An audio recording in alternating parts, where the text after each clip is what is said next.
नमस्कार, मैं प्रवेश गौतम और आप सबका स्वागत है द करंट स्टोरी में। आज मैं नगरीय निकाय चुनाव को लेके कुछ महत्वपूर्ण बातें बताऊंगा। 5 बिंदुओं की चर्चा करूंगा, जिसमें से 5वां बेहद चौंकाने वाला है। आप में से शायद किसी ने ऐसा सोचा नहीं होगा जो वर्तमान में हुआ है और हो रहा है। यदि यही हालात रहे तो भारतीय जनता पार्टी सत्ताधारी दल नगरीय निकाय चुनाव हारने की कगार पे खड़ी रहेगी, या यूं कहूं हार जाएगी। कौन होगा जिम्मेदार, क्यों होगा, पूरी बातें बताऊंगा परत दर परत, छुपा खेल विद प्रवेश में। देखते रहिए। 5वां बिंदु जरूर देखिएगा, शायद आपने भी ऐसा सोचा नहीं होगा। स्वागत है। ये सड़कें आप देख रहे हैं, ये कहीं और की नहीं है, मध्य प्रदेश की राजधानी भोपाल की सड़कें हैं। इन सड़कों की ये हालत अलग अलग प्रोजेक्ट्स के चलते है जो नगर निगम द्वारा ज़्यादातर किया जा रहा है। इसी तरह के हालात मध्य प्रदेश के लगभग हर प्रमुख जिले तहसीलों में बने हुए हैं। सड़कें गड्ढों से भरी हुई हैं। नगरीय निकाय चुनाव के लिए सड़क, पानी और बिजली बहुत ही महत्वपूर्ण माना जाता है। बिजली यानी सड़क की लाइटें बहुत महत्वपूर्ण माना जाता है, पर वर्तमान हालातों को देखते हुए ऐसा लगता नहीं है कि भारतीय जनता पार्टी जीतने की कगार पे है। जी हाँ, मैंने 5 बिंदुओं की बात की थी। पहला यही है, सड़क का रिस्टोरेशन।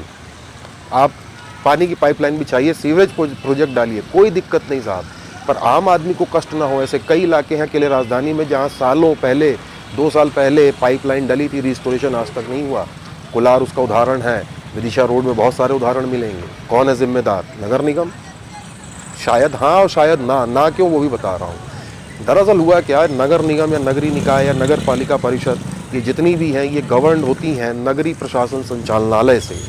जी हाँ, अर्बन एडमिनिस्ट्रेशन डिपार्टमेंट, जिसका हेड ऑफिस भोपाल में है। डायरेक्टरेट बेहतर आप जानते हैं। इसके मुखिया कमिश्नर होते हैं, उनके अंडर में ये सारा मैनेजमेंट होता है। हुआ क्या, दिसंबर में कमिश्नर द्वारा रिस्टोरेशन को एक अभियान के तौर पे चलाने के आदेश दिए गए समस्त नगरीय निकायों को, ताकि सत्ताधारी दल को चुनाव में नुकसान ना हो। पर क्या वाकई में ऐसा हुआ? आपको बता देता हूँ, आदेश तो निकले लेकिन वो कागज़ों तक सीमित रहे, क्योंकि कप्तान साहब जो हेड ऑफ द फैमिली कह लूँ या हेड ऑफ द डिपार्टमेंट है, शायद वही रिव्यू लेना भूल गए। और मेरी जानकारी में तो फील्ड में भी शायद नहीं गए। क्यों नहीं गए, आप उनसे सवाल कर सकते हैं, मेरे सवाल का जवाब वो नहीं देता हूँ। दूसरे बिंदु पे, सड़क तो हो गई जो हो गई। दूसरा बिंदु, मुख्यमंत्री द्वारा जब विभागों का रिव्यू लिया गया, क्योंकि नगरीय निकाय चुनाव सर पे हैं, उम्मीद जताई जा रही है अगले महीने आचार संहिता लग सकती है, तो उन्होंने विभाग के कामों से या उसकी प्रोग्रेस में काफ़ी नाराज़गी व्यक्त की और बोला इसको सुधारें। और जिम्मेदार कौन है? नगरीय संचालनालय आयुक्त प्रथम तौर पे जिम्मेदार होते हैं यदि कोई नगरीय निकाय सही काम नहीं कर रहा है तो।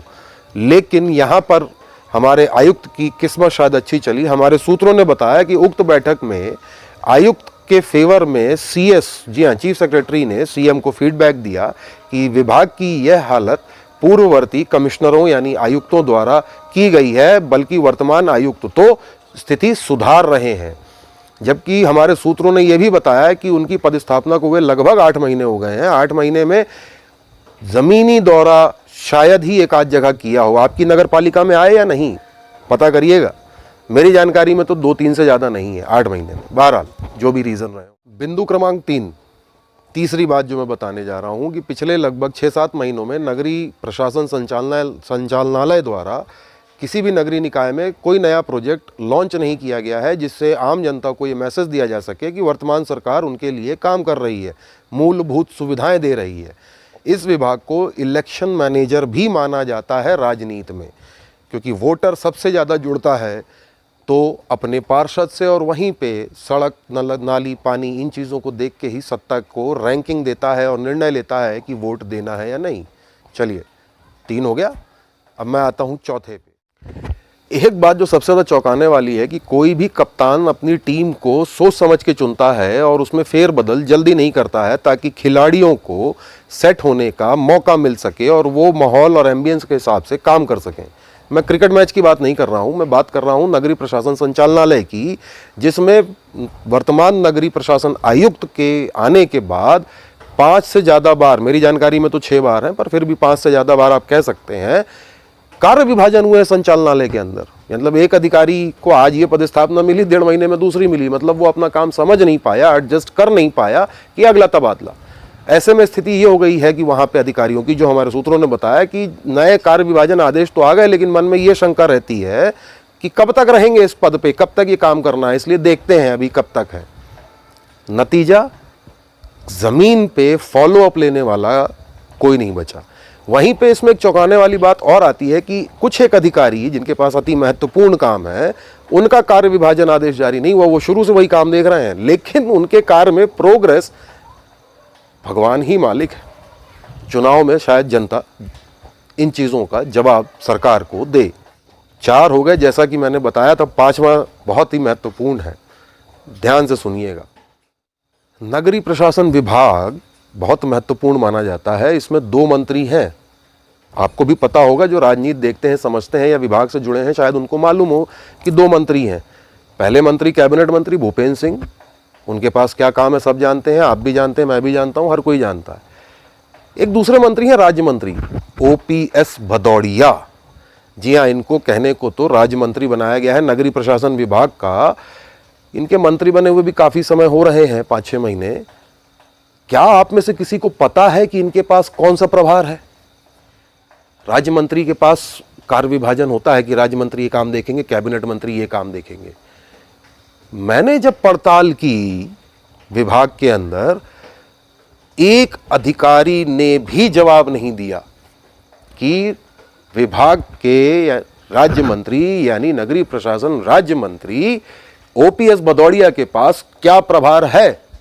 क्या वो तबादला देख रहे हैं या कोई विशेष कार्य देख रहे हैं, प्रोजेक्ट्स देख रहे हैं? किसी के पास जवाब नहीं। हमने मंत्री जी से संपर्क करने का प्रयास किया, लेकिन हमारा संपर्क हो नहीं पाया। आपको जानकारी हो तो मुझे बताइएगा। अब आप खुद सोचिए, जिस विभाग को इलेक्शन के लिए सबसे महत्वपूर्ण माना जाता है, नगरीय निकाय इलेक्शन या कोई भी इलेक्शन हो, सर पे चुनाव खड़े हैं, सत्ताधारी दल भारतीय जनता पार्टी है, उसके एक राज्य मंत्री के पास जो विभाग है उसका कोई प्रभार नहीं, या कोई शायद आप में से बता पाए कि कौन सी फाइल उनके पास अनुमोदन के लिए जाती है। सिफारिशें आती होंगी तबादले की या किसी चीज की, काम क्या है? चौंकाने वाली बात है। मेरे लिए तो कम से कम है, शायद आपके लिए भी। यदि आपको जानकारी मिले कि OPS भदौड़िया जी राज्य मंत्री नगरीय प्रशासन के पास नगरीय प्रशासन का कौन सा कार्यभार है, हमें जरूर बताएं। हमने 5 बिंदुओं में आपको बताने का प्रयास किया। हमारा प्रयास आपको कैसा लगा हमें ज़रूर बताएं। हमारे YouTube चैनल को सब्सक्राइब करना ना भूलें और बेल आइकन दबाना बिल्कुल ना भूलें, ताकि आपको विशेष इसी तरह की खबरें मिलती रहें। फेसबुक और ट्विटर पर भी हमें आप फॉलो कर सकते हैं। नमस्कार।